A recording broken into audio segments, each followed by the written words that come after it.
तयार सुद्धा होणं गरजेचं आहे. फुल टॉस करून खेळलं जातं लॉंग लेग रिझन मध्ये. हे सुद्धा पॉवर षटक आहे. रिवर्सचा फटका तो सुद्धा अत्यंत चांगल्या प्रकारे सुपर कव्हर रिझन मध्ये चेंडू आता वेगाने जातोय. तो काय थांबणार मॅच मध्ये ते जिंकू शकतं.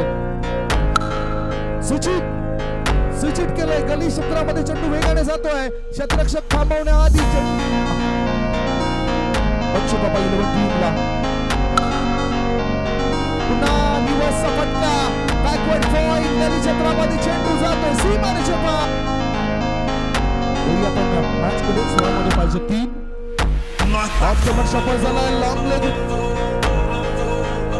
इनोप ती इनिंग सुद्धा या ठिकाणी चांगला परफॉर्मन्स होताना पाहायला मिळतोय. शॉर्ट तिथे थांबले गेला फिल्डर नाहीये.